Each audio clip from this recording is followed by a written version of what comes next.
El Islam nació como una nueva religión en el 570 después de Cristo y desde muy pronto se convirtió en una fuerza religiosa militar expansionista fruto de la yihad, la Guerra Santa. Los musulmanes se lanzaron de forma imparable a la conquista del Próximo Oriente, de los territorios ribereños del Mediterráneo, llegando a invadir Europa. El año 711, los musulmanes cruzaron el estrecho de Gibraltar, llamados por el conde visigodo Don Julián, para participar en las guerras de la Hispania visigoda.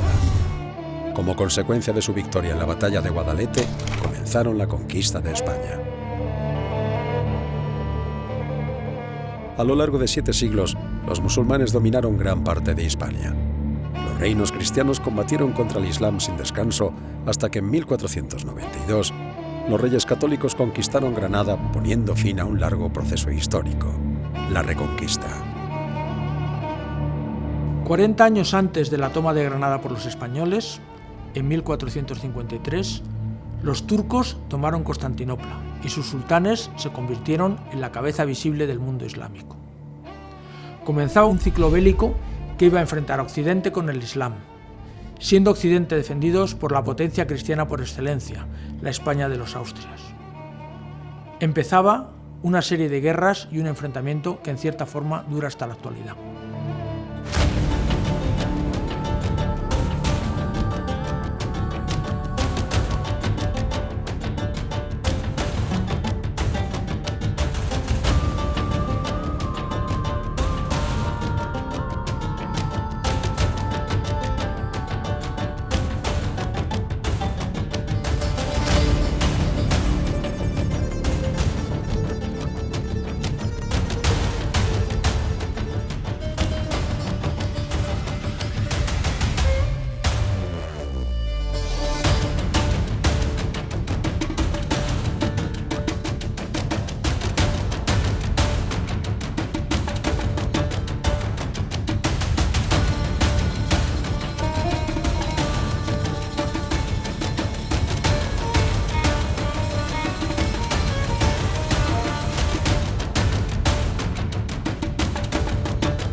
En 1492, Boabdil, último rey musulmán de Granada, se rindió a las huestes de Isabel y Fernando.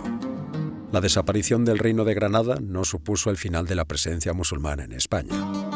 Una numéricamente importante población de musulmanes continuó viviendo entre los españoles. La derrota de Boabdil se tradujo en la desaparición del último reino islamista en España, el nazarí de Granada. Con esta victoria los españoles lograron su completa unidad territorial y políticas bajo la monarquía de los reyes católicos. Los mudéjares son aquellos que viven en los territorios respecto a los cuales se va efectuando lo que llamaríamos como reconquista y que a medida que esas comunidades cristianas se van aposentando son los que quedan en esos territorios recién conquistados por los cristianos. Siguen siendo musulmanes, sí. Los moriscos son aquellos descendientes de los mudéjares que, sin embargo, se van a ver obligados forzosamente a una cristianización. En Castilla esa conversión forzosa se va a efectuar entre 1502 y 1506 y en Aragón se va a efectuar entre 1525 y 1526, pero los moriscos están obligados a esa conversión forzosa como se ha efectuado en otras comunidades y en otras naciones. Esa conversión forzosa, esa homogeneidad religiosa y esa unidad religiosa se consolida en España. La unidad de toda la península se ha conseguido después de un tiempo que ha sido un batallar continuado por parte de los cristianos, que se ha consumado con la toma de Granada un 2 de enero.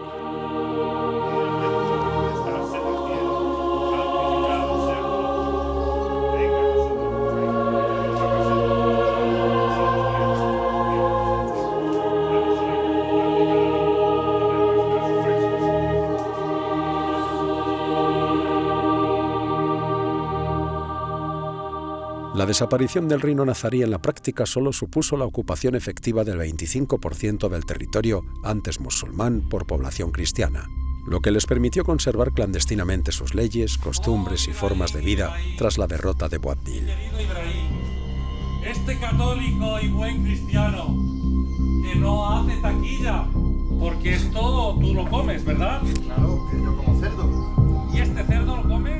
La taquilla es, digamos que en el Reino de Granada, a raíz de la incorporación del Reino de Granada a la Corona de Castilla, se emiten una serie de fatuas mandadas por los muftis del norte de África, concretamente el mufti de Orán, en el que insiste a sus hermanos de fe, en el otro lado de la orilla del mar de Alborán, a que perseveren en su fe, incluso en momentos difíciles. Si tienen que engañar, si tienen que encubrir su fe verdadera en su interior, si tienen que comer carne de cerdo, pueden hacerlo, si tienen que bailar y reír con los cristianos, pueden hacerlo, siempre y cuando mantengan su fe interna. Eso, dicho en pocas palabras, la taquilla es una práctica muy habitual que se usó en los moriscos del Reino de Granada, y no es sino encubrir tu fe verdadera y aparentar ser cristiano nuevo, pero por dentro eres musulmán. La derrota del Islam en España se produjo en el mismo momento en el que el Imperio Otomano se expandía por el Danubio y el Adriático, sometía a la mayor parte de las islas del Egeo, controlando buena parte de las rutas marítimas del Mediterráneo, y mientras pugnaba por convertirse en la única autoridad del mundo islámico, en oposición a los jerifes marroquíes y a la dinastía safaví persa. Estos éxitos llevaron a los moriscos españoles a pedir la ayuda a los turcos para su sublevación, aprovechando que España combatía en 3 continentes. En América, en Filipinas, en Flandes y en todo el Mediterráneo, los herederos de los reyes católicos, los Austrias y luego los Borbones, se vieron obligados a combatir de forma constante por todo el orbe.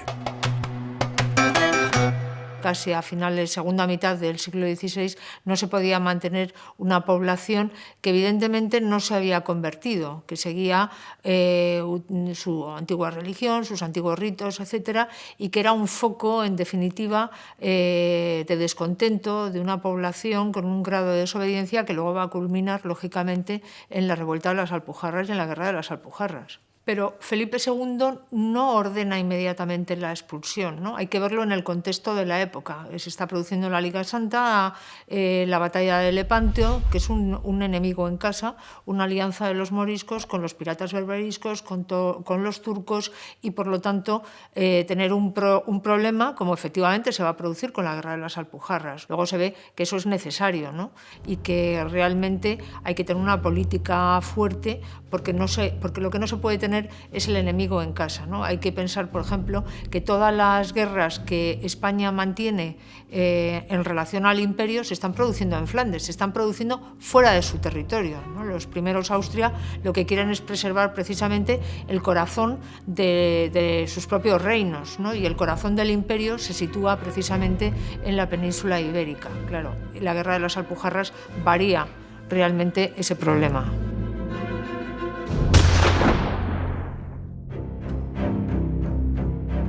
Medio siglo antes de la Guerra de las Alpujarras, en 1499, como consecuencia de la primera revuelta de los musulmanes granadinos, el cardenal Cisneros tuvo que adoptar una política abiertamente antimusulmana. En enero de 1500 las tropas cristianas asaltaron el bastión mudéjar de Guéjar, para luego tomar Lanjarón, a pesar de la valerosa y decidida resistencia de los moros granadinos.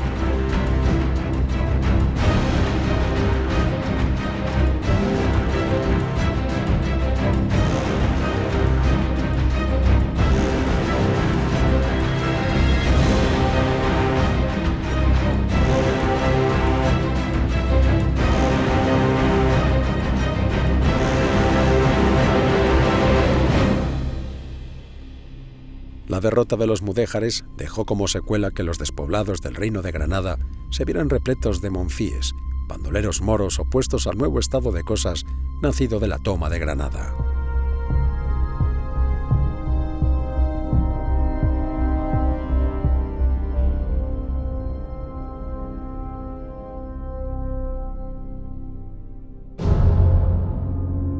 Para frenar las constantes agresiones musulmanas por el Mediterráneo, en 1508, tropas españolas al mando de Pedro Navarro tomaron el peñón de Vélez de La Gomera, aunque se perdió en 1522. En 1509, las tropas del cardenal Cisneros tomaron Orán, puerto del que salían los piratas berberiscos que asolaban las costas españolas. En 1517, los piratas berberiscos de Barbarroja tomaron el reino tributario de la corona española de Tremecén, lo que obligó a Carlos I a enviar un ejército para recuperarlo. Mientras tanto, en el este de Europa avanzaban los jenízaros turcos. En 1521 tomaron Belgrado. En diciembre de 1522, los caballeros de San Juan se vieron obligados a abandonar la isla de Rodas. Los moriscos veían con abierta simpatía los éxitos de sus hermanos musulmanes, lo que les convertía en una amenaza latente que se manifestó en una nueva revuelta de los moriscos valencianos en 1526, debido a la imposición de sus bautismos forzosos, lo que obligó a Carlos I a enviar lansquenetes alemanes para someterla.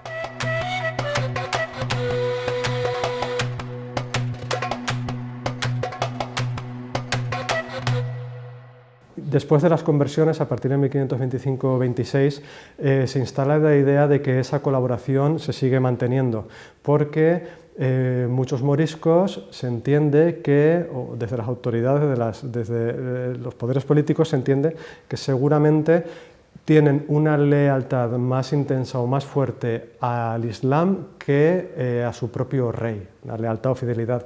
Y que por tanto esas relaciones se siguieron manteniendo y por tanto colaboraban o ayudaban a los corsarios berberiscos a situar qué torres defensivas no estaban bien guarnecidas, en qué lugares había grano, almacenes de grano que se pudieran asaltar, etcétera, etcétera. El poder turco y de los piratas berberiscos era cada día mayor. Su amenaza sobre las costas cristianas, y en especial las españolas, iba en aumento. El 25 de octubre de 1529, una flota mandada por Rodrigo de Portuondo fue derrotada en Formentera por la del pirata Cachidiablo. Las costas españolas estaban a merced de los piratas moros. En 1532, Barbarroja saqueará Cullera. La monarquía hispánica tenía demasiados frentes abiertos. El poder del Islam crecía y crecía por momentos. El 29 de agosto de 1526, el rey Luis II de Hungría era derrotado por los turcos en la batalla de Moax.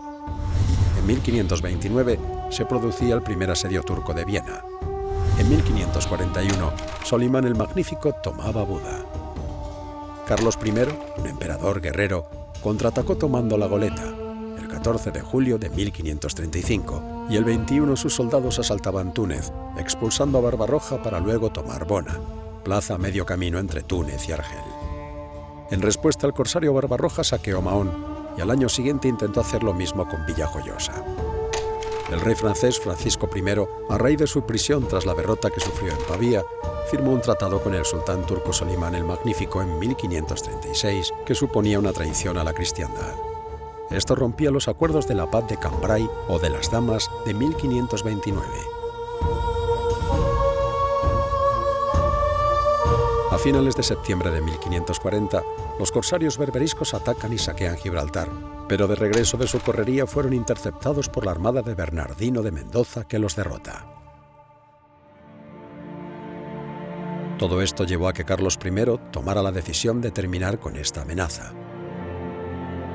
En noviembre de 1541, los soldados del emperador desembarcan en Argel, pero la operación fue un fracaso.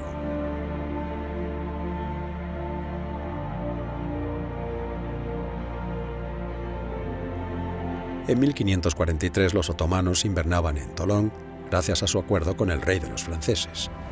Estaban a tiro de piedra del levante español y de las posesiones de Carlos I en el Milanesado y de sus aliados genoveses. Saquearon las costas italianas y españolas.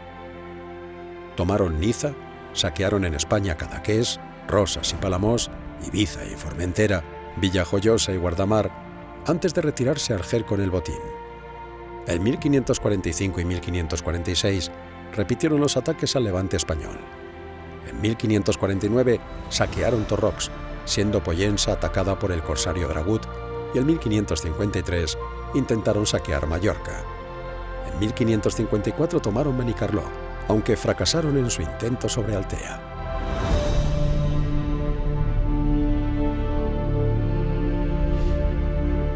Felipe II subió al trono en enero de 1556. El nuevo monarca heredó los reinos, enemigos y guerras de su padre.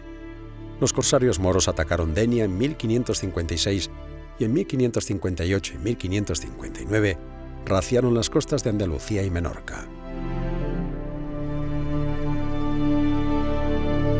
El punto álgido de estos ataques se produjo en los años de 1560 a 1565. Una escuadra española fue derrotada en la isla de los Gelbes, la actual Yerba, mientras que otra, que intentaba recuperar Trípoli, fue rechazada por los turcos, poniendo los musulmanes sitio a Orán y Mazalquivir, aunque los asedios fueron levantados al llegar una flota de socorro cristiana. El corsario Dragut, desde su base de Túnez, lanzó varios ataques contra las costas españolas apoyado por los moriscos. Dragut, en el 63, volvió a poner sitio a Orán y Mazalquivir, defendidas por Martín de Córdoba. Nuevamente la llegada de una flota de socorro sirvió para levantar el asedio. Al año siguiente los cristianos tomaron el Peñón de Vélez.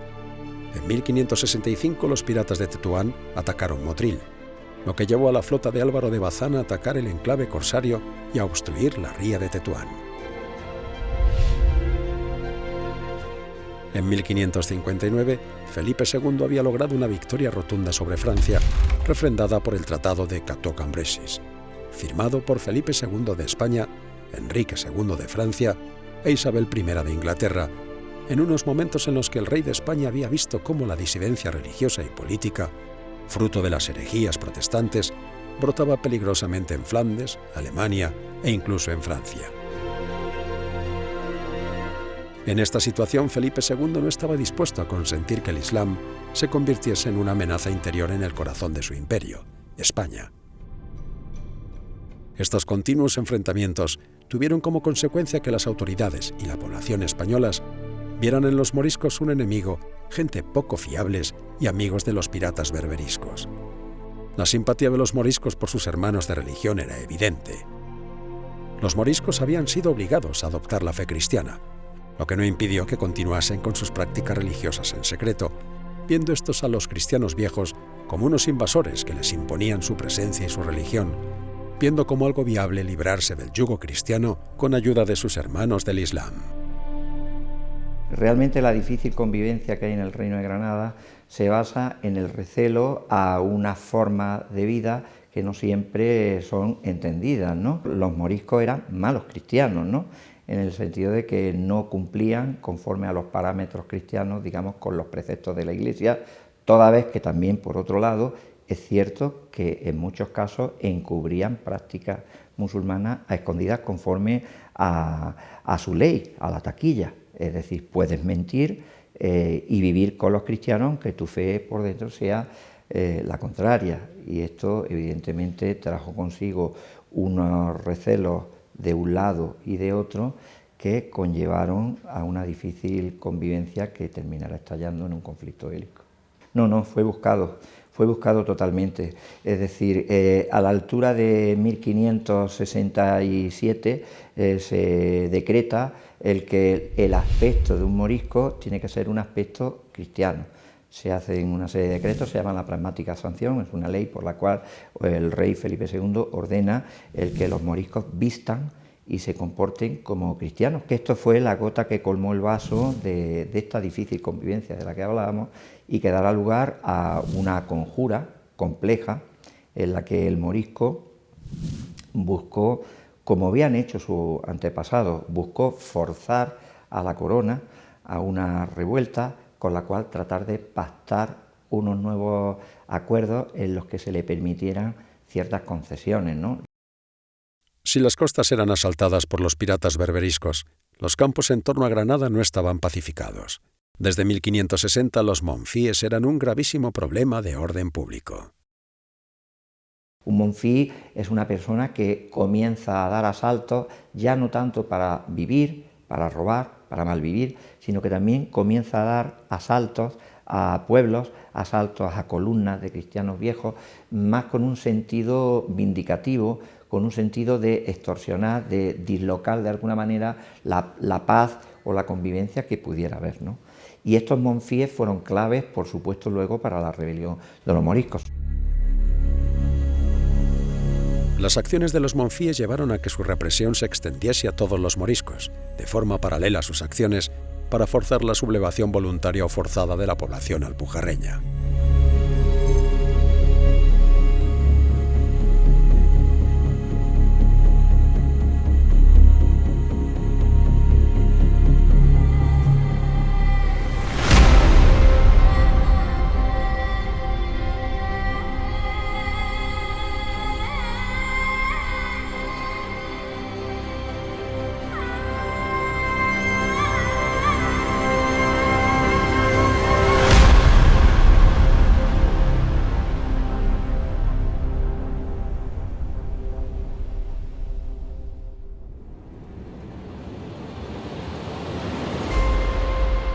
Muchos pueblos no querían alzarse contra el rey. Sin embargo, cuando llegaban estas partidas de radicales, de monfíes, en algunos casos asesinos, realmente forzaban a un alzamiento que ni siquiera querían los moriscos. Eran muy temidos, la verdad. En los primeros momentos de la guerra de los moriscos, sin los monfíes, pues prácticamente la rebelión hubiera tardado más tiempo y no hubiera prendido como una llama tan rápidamente en las montañas. En 1567 Felipe II promulgó una pragmática que terminaba con la permisividad hacia los moriscos, medidas legales que no llevaron aparejadas medidas militares, lo que fue interpretado por estos como una muestra de debilidad de la monarquía hispánica. Esta pragmática, aparejada a los éxitos turcos en el Mediterráneo oriental y a las razias de los piratas berberiscos, animó a los moriscos a alzarse en armas. Pensaban que podían tomar Granada y hacerse fuertes en las Alpujarras hasta la llegada de tropas turcas.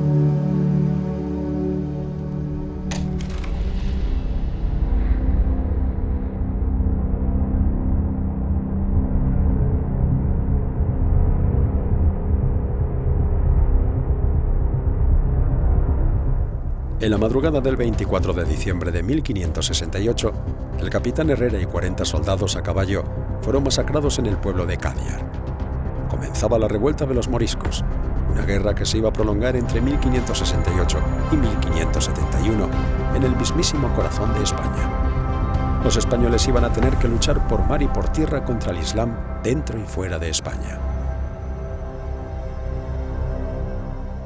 Los moriscos lo primero que hacen es un estallido contra la sociedad civil cristiana vieja y van a cometer una serie de asesinatos que más o menos han pasado desapercibidos para muchos de los historiadores que se han dedicado al estudio de los moriscos. Se calcula que en los primeros días del alzamiento pues matan.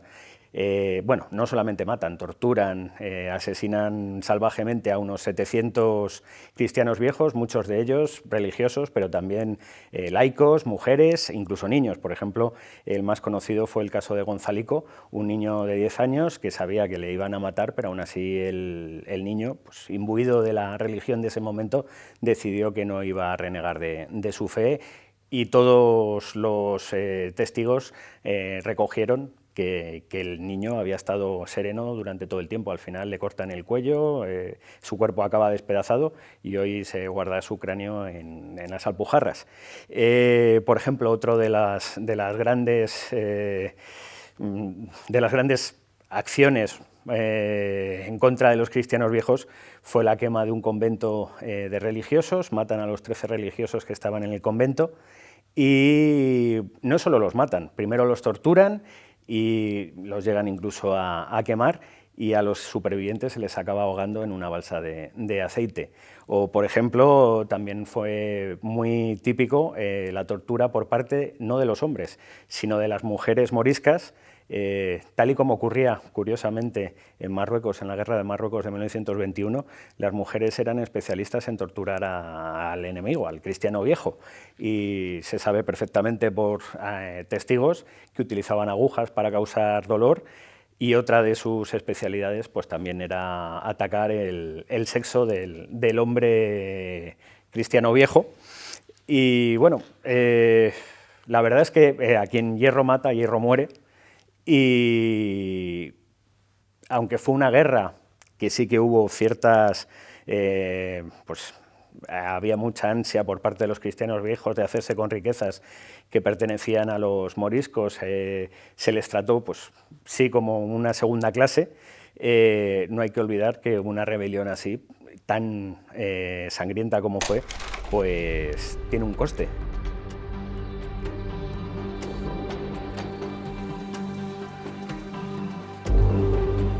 La revuelta de los moriscos tiene unas atrocidades tremendas, tanto es así que desde el primer momento la Iglesia granadina pensará en las muertes de estos cristianos, que fueron horripilantes, como mártires cristianos, con un decálogo de horrores que sería largo de contar y demás. De hecho, la Iglesia, los obispados de Almería, de Guadix Baza y de Granada tienen incoado incluso expedientes al día de hoy. Cuando las tropas españolas de Murcia entraron en Oanes, encontraron en las gradas de la iglesia las cabezas de 20 mujeres cristianas degolladas. Quien a hierro mata, a hierro muere. La represión fue igual de brutal. Los ejércitos de Mondéjar, de Vélez y luego las tropas de Don Juan de Austria pasaron a sangre y fuego las Alpujarras. Los moriscos ejecutados, sus mujeres y niños esclavizados.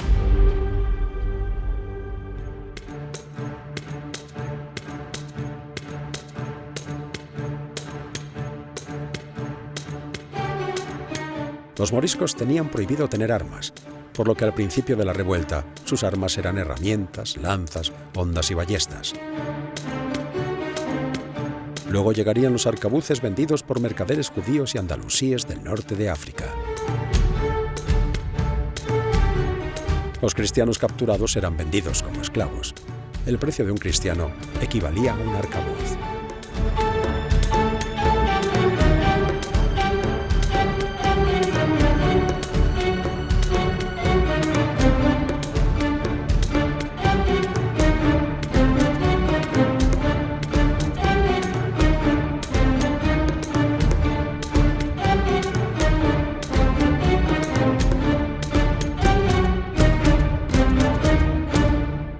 La rebelión comienza con una desigualdad de armas.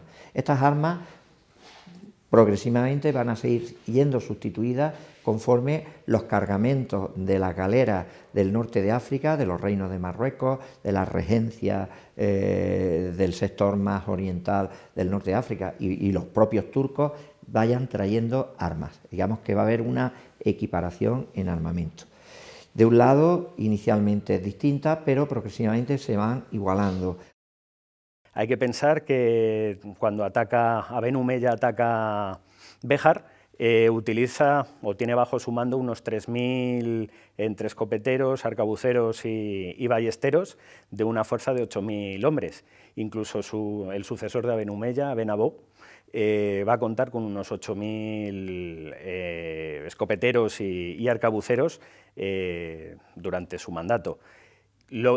Este uso intensivo de las armas de fuego lo que nos demuestra es, primero, con la guerra, el tipo de guerra que van a utilizar los moriscos, y segundo, lo avanzados que están para su tiempo. Ahí se nota mucho la ayuda tanto de las monarquías del norte de África como de la Puerta Otomana. Los moriscos eligieron como primer jefe califa a Aben Humeya, que entre sus primeras decisiones estaba la de enviar a su hermano Luis de Valor a pedir ayuda a Constantinopla, Argel y Tetuán. Desde Argel y Túnez llegaban asesores militares y armamento. En torno a 4.000 otomanos y magrebíes lucharon en las filas moriscas. Con estos vinieron 400 escopeteros mandados por el capitán turco El Hossein. Su llegada introdujo el empleo acertado de los arcabuces y la fortificación en los peñotes como forma de resistir el empuje de los tercios viejos de Italia, mucho más efectivos que las milicias concejiles a las que se habían enfrentado los moriscos al comienzo de la guerra. La llegada de los primeros muyahidines a las filas moriscas creó un espíritu de yihad que animó la rebelión y su espíritu de resistencia.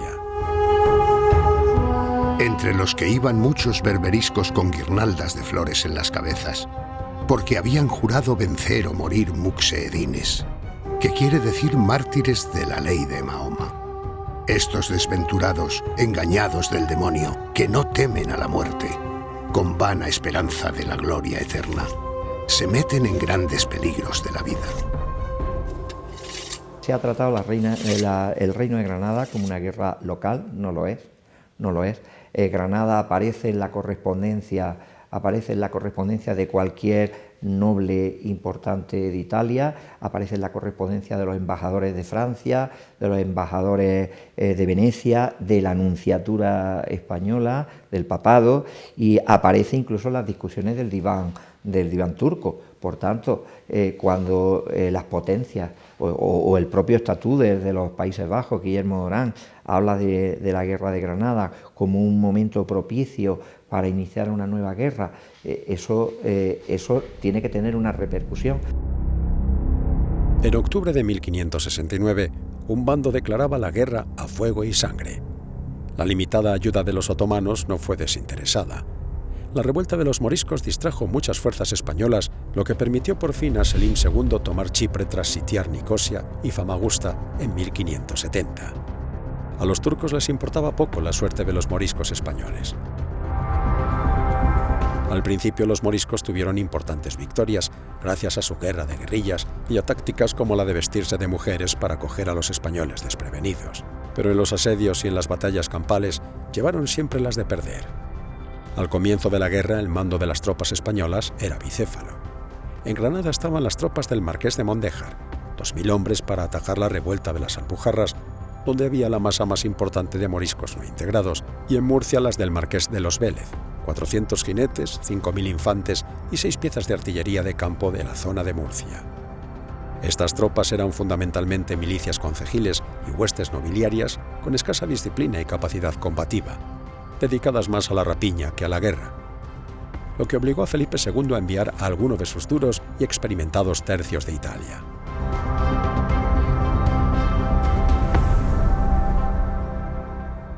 Cuando estalla la revuelta, las primeras tropas que se van a levantar son las milicias concejiles. Por ejemplo, son muy conocido el caso de Lorca, estudiado hace poco, y tropas de los señoríos de los nobles andaluces. Estas tropas, pues, levantadas casi para el momento, pues van a tener un bajo rendimiento desde el punto de vista militar, van a ser muy problemáticas. La marcha e importancia de la guerra decidió a Felipe II a poner al mando de las operaciones a su hermanastro don Juan de Austria, que, nada más llegar, tuvo que proceder a una profunda reorganización de los ejércitos españoles. Felipe II ordenó el envío de los tercios de Italia, los mejores soldados de corona, a Granada, a riesgo de desguarnecer el centro del Mediterráneo. Desde Italia llegó el tercio de Nápoles de don Pedro de Padilla y una compañía del tercio de Lombardía y otra del Piamonte, al tiempo que se creaban 3 nuevos tercios con tropas castellanas, mandados por los veteranos capitanes Antonio Moreno, Hernando de Oruña y Francisco de Mendoza, o el nuevo tercio de Granada de Lope de Figueroa. Con las tropas de élite trasladadas a la Granada, te está indicando meramente con ese hecho de que es algo internacional, no es local. La gravedad de la situación llevó incluso a la creación de una fuerza de 1000 delados bandoleros catalanes liberados, a cambio de luchar contra los moriscos, mandado por el caballero de Santiago, Antic Sarriera, como maestre de campo.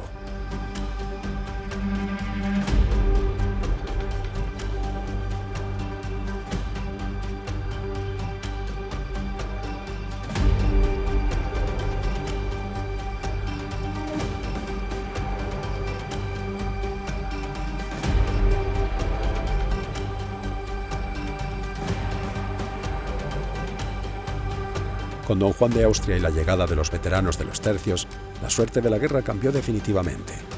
Se formó un ejército de 12.000 infantes, 700 jinetes y con un tesoro de 10 millones de maravedíes, lo que nos da la idea de la importancia de la revuelta.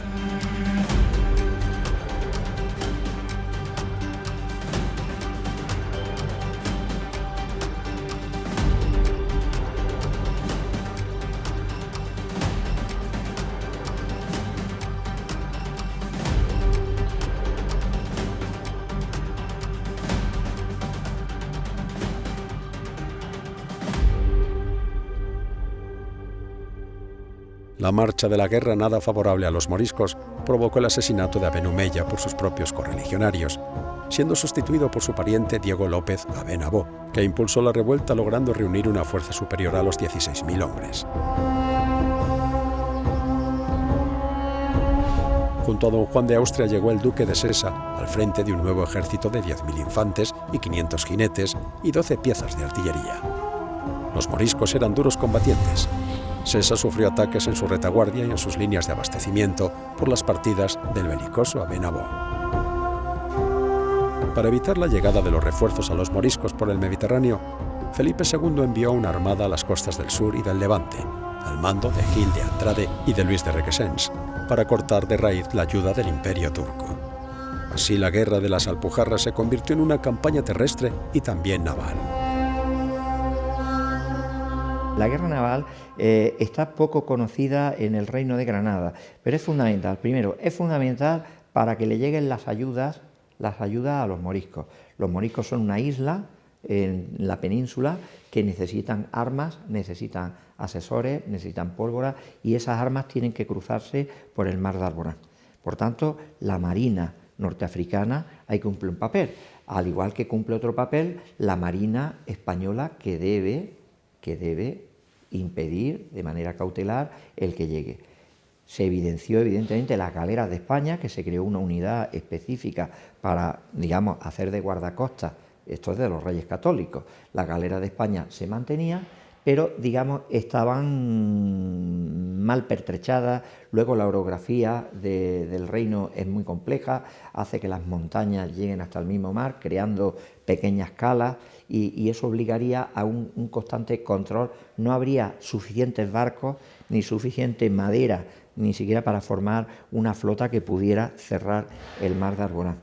Y en segundo lugar se necesita una segunda flota importante, que es para desplazar el escudo español de Italia, que son los tercios, desplazarlos a Granada. Eso llevará a que despliegue España un verdadero alarde naval en el Mediterráneo, llamativo, en cuanto trajo consigo, pues por ejemplo, en Granada estuvo don Álvaro de Bazán, estuvo Andrea Doria, estuvieron en las playas de Granada, no una, muchas veces, ¿no? Don Luis de Requesens, el teniente general de la flota, y a crear toda una serie de infraestructuras poco conocidas hasta ahora. Por ejemplo, en Lepanto sería inexplicable la eficacia de muchas de las galeras que luego van a luchar en la batalla de Lepanto sin conocer los apuntes que hacen los capitanes españoles de los problemas que están teniendo con las galeras españolas, que requieren, digamos, una reforma técnica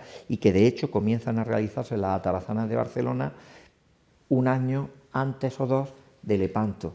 Y eso solamente es explicable por aquellas indicaciones que le están dando los capitanes de lo que está ocurriendo en Granada, por ejemplo. Como digo, es un tema fascinante que requiere un análisis que me llevaría a extenderme mucho más del tiempo que tenemos, ¿no?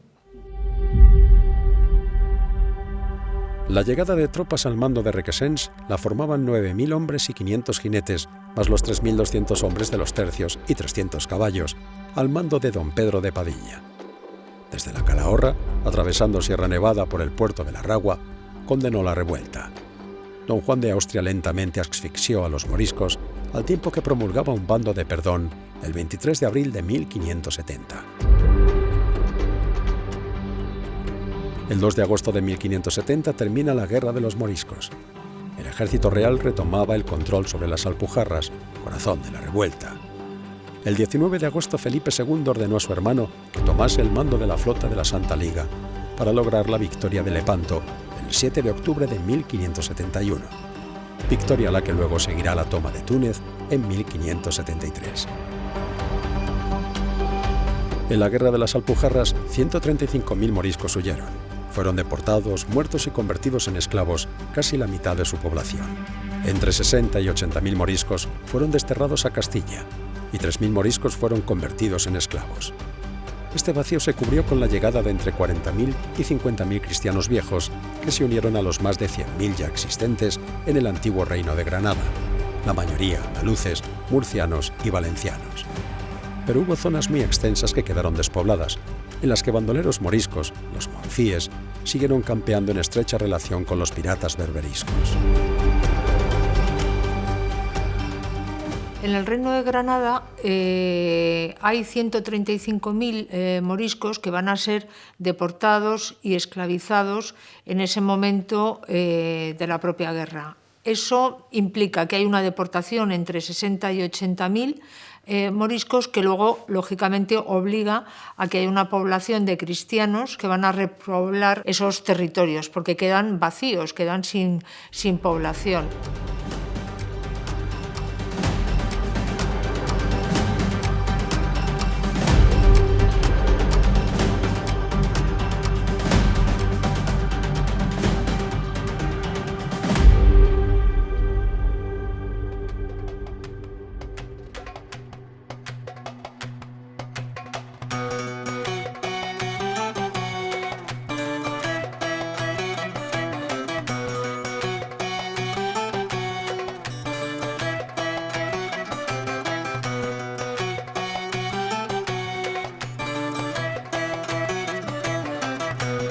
Los moriscos de Granada fueron repartidos por Castilla, lo que supuso a la larga el comienzo de su desaparición. Felipe II no ordenó su expulsión. La creación de la Liga Santa y la victoria de Lepanto en 1571 puede que fuese el factor que impidió en un principio su expulsión. Los españoles comenzaron a pensar que los turcos podían ser vencidos. La dureza de la guerra de las Alpujarras y las matanzas cometidas por los moriscos eliminaron cualquier posibilidad de clemencia o acuerdo con los españoles. Fueron tiempos muy duros. Murcianos y valencianos a la zona de Almería, castellano-manchegos y de Jaén a la Vega de Granada, el Valle de Lecrín, las Alpujarras y tierras colindantes. Los sevillanos fueron a la zona de Málaga.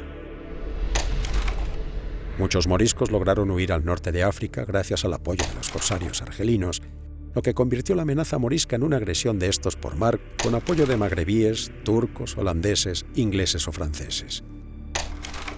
El problema de la piratería no cesó. El Dogali asaltó en noviembre de 1573 Cuevas de Almanzora, que fue saqueada y toda su población esclavizada, lo que provocó la creación de una red de torres y fortalezas para proteger las costas. Al año siguiente, una flota de galeotas argelinas intentó asaltar sin éxito la almadraba del duque de Medina Sidonia. En 1584, una flota turca saqueaba las costas catalanas. La guerra contra el turco se prolongará en ataques y contraataques en la que los reyes españoles, al tiempo que luchan en Flandes y en el Caribe, se ven obligados a realizar operaciones como el envío de flota de Antonio Pimentel en mayo de 1612 a aguas de Túnez, para destruir una flota berberisca, al tiempo que el marqués de Santa Cruz, con 34 galeras, arrasaba la isla de los Querquenes. El poder turco y de los piratas berberiscos lentamente se va debilitando, lo que no impide que, en 1625, 1655 y 1665, hubiese combates en la zona de Orán con suerte desigual para las armas españolas. Mientras que Muley Ismail, a partir del último cuarto del siglo XVII, atacó a la mayoría de los enclaves españoles en el actual Marruecos. En 1681 llegó a tomar la Mamora y en 1689 el Arache, una amenaza que se extendía a Ceuta, asediada entre 1694 y 1727.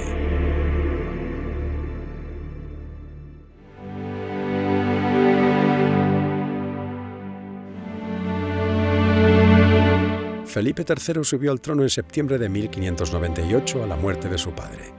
En 1599 el Consejo de Estado elaboró un plan para que todos los varones moriscos fuesen convertidos en galeotes, sus haciendas confiscadas y las mujeres y ancianos llevados al norte de África, mientras que los hijos debían ser internados en seminarios para ser educados en la fe católica.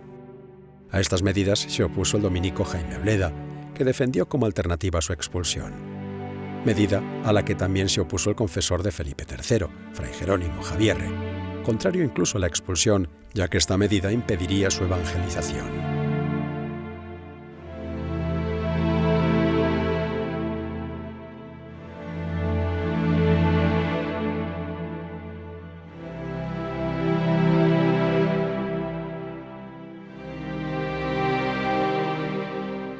La falta de resultados en política exterior de Felipe III y su valido el duque de Lerma, y que la cercana firma de la tregua con los rebeldes holandeses Y seguramente la tormenta de críticas que iba a caer sobre el valido, que seguramente en ese contexto se aprovechara pues bueno, la presencia de los moriscos para buscar un chivo expiatorio y construir una gran cortina de humo que distrajera la atención respecto a lo que estaba ocurriendo en Flandes.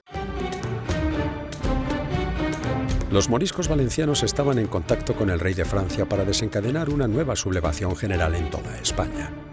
El duque de Lerma fue el que finalmente, con apoyo de la reina Margarita de Austria, forzó su definitiva expulsión.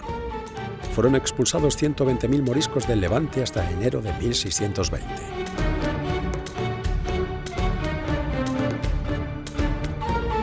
En la zona de Valencia se permitió que se quedasen 6 familias de cada 100 para conservar casas, ingenios de azúcar, cosechas de arroz y regadíos.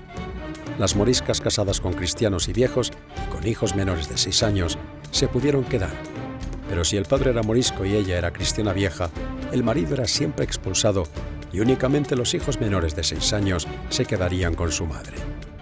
Los mayores de 6 años todos fueron expulsados, ya que se consideró que no se les podría enseñar la fe católica, que siempre serían moros y bien moros.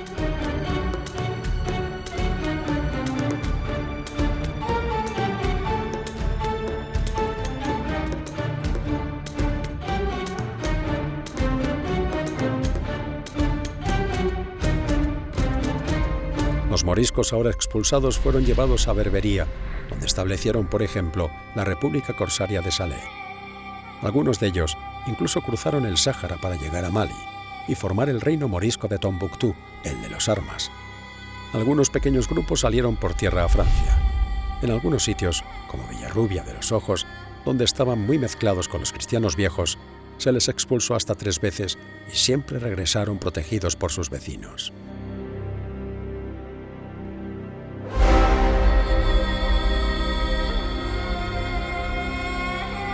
La expulsión de los moriscos se realizó en varias fases.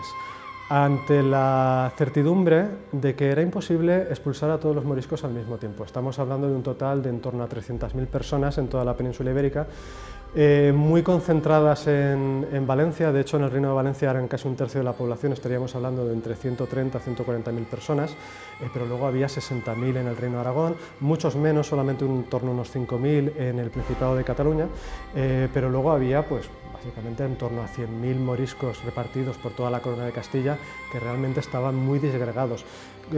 Como he dicho hace un momento, no todos los moriscos eran iguales, sino que había muchos tipos de moriscos. Y los más peligrosos de todos eran considerados los valencianos, por ser los más numerosos y los más aislados, por tanto los que menos contacto tenían normalmente con los cristianos viejos.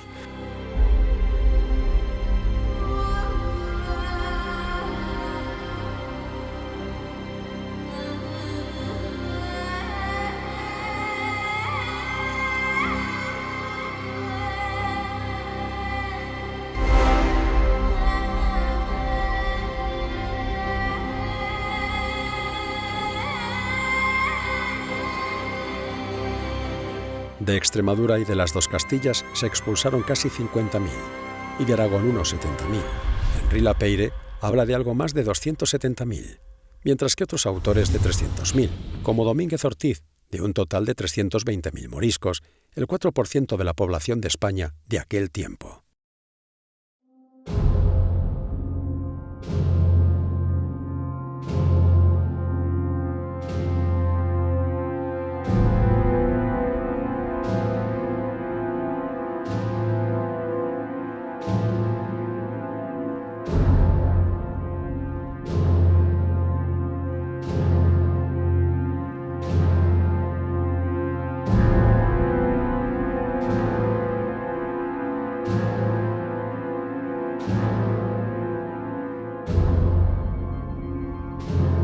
Los moriscos lo único que tendrán que hacer es simplemente alistarse en sus lugares de residencia, entregar las armas que pudieran tener y señalar el puerto por el que quieren salir de una lista de puertos que les ofrece la monarquía.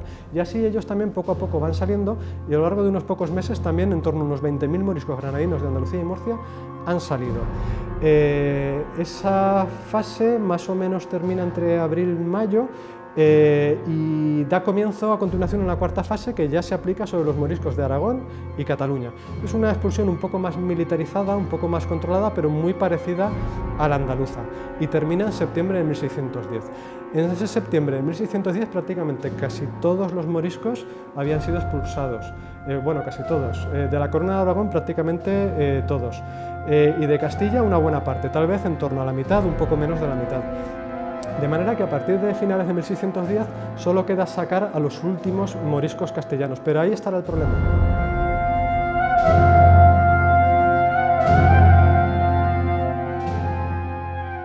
Porque la mayoría de esos moriscos castellanos que todavía no se han expulsado son moriscos que se habían convertido hacía muchísimo tiempo, incluso antes de las conversiones forzosas, por tanto en Castilla antes de 1500-1502, comunidades muy bien integradas muchas veces en las poblaciones donde habitaban, y personas que van a recibir mucho apoyo tanto de sus vecinos cristianos viejos como de las autoridades y de los señores.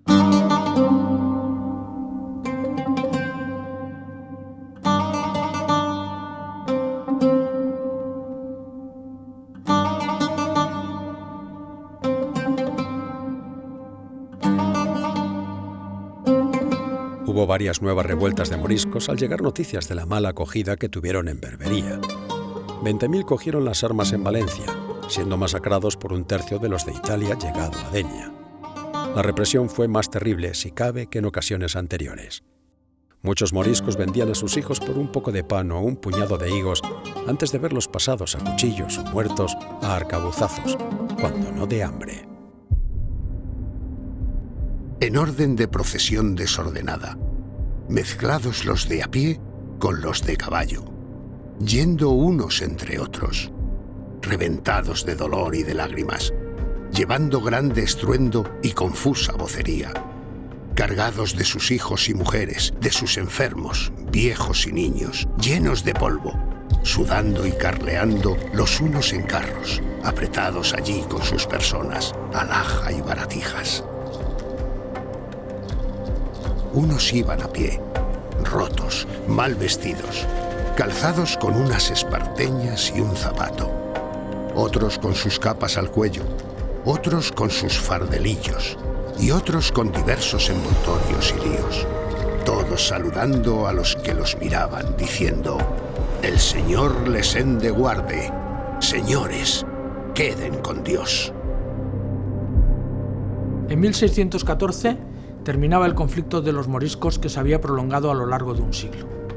La mayoría de la población musulmana que existía en España fue expulsada, y solo unos pocos pudieron permanecer en la península ibérica al ser considerados como cristianos.